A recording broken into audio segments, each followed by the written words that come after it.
So, from this video, what I want you to get is to know the parts of the microscope and to write a method in your jotter on how to focus a microscope.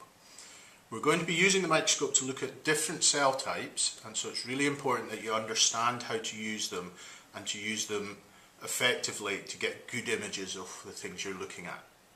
Now, this microscope is a light microscope, and the first thing I'll just mention to you is that it is cordless, and if the light starts to get dim, what you need to do is get a charger from your teacher and plug it in. The parts of the microscope are something that you studied in junior school, so we should be able to remember some of them, but we'll go through the parts just quickly before we look at how to focus the microscope.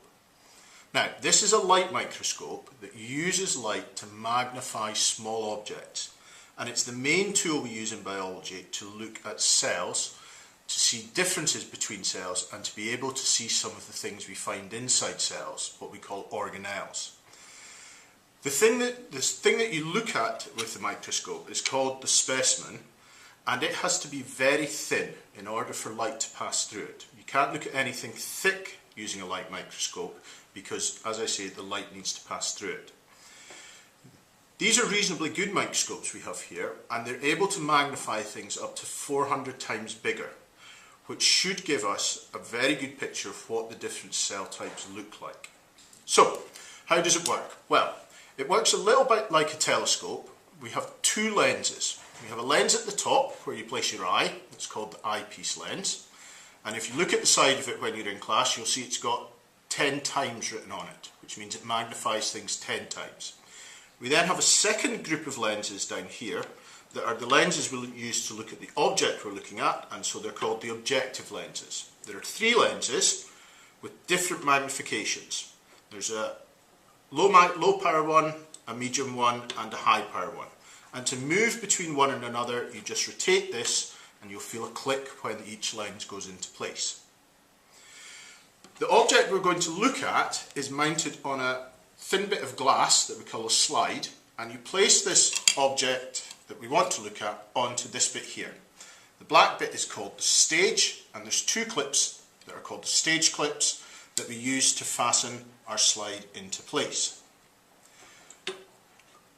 We also have at the bottom a light source or lamp which provides the light that we need to magnify, and the other main bit you need to know are these two focus knobs here. There's a big one on the inside that moves the stage a lot, that's called the coarse focus knob, and there's a smaller one on the outside that moves the stage a little bit that's called the fine focus knob.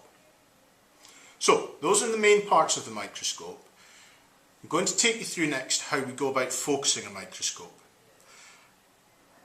And you should be making notes in your jotter to allow you to come into class and be reasonably confident in how to use the microscope.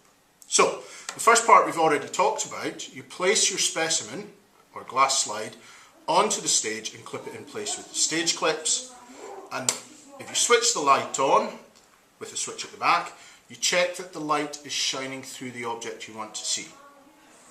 Next step is to make sure that the smallest of the objective lenses is in place, and then use the coarse focus knob to move the stage all the way up to the top.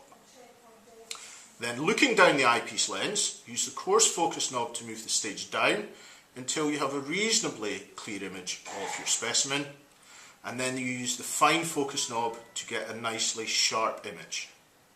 Once you're happy you've got it focused on the lowest power lens, you then move the lenses round and place the medium power objective lens into place and use the fine focus knob only to get a sharp image again. You should not need to use the coarse focus knob after you get it focused on the first lens. Once you're happy with the image on the medium lens, move the high power objective lens into place and again use the fine focus knob to get a nice clear image. You should, if you're getting it focused well, be able to clearly see the differences between plant, animal, fungus and bacterial cells, and also should be able to see some of the organelles that we find in these cells.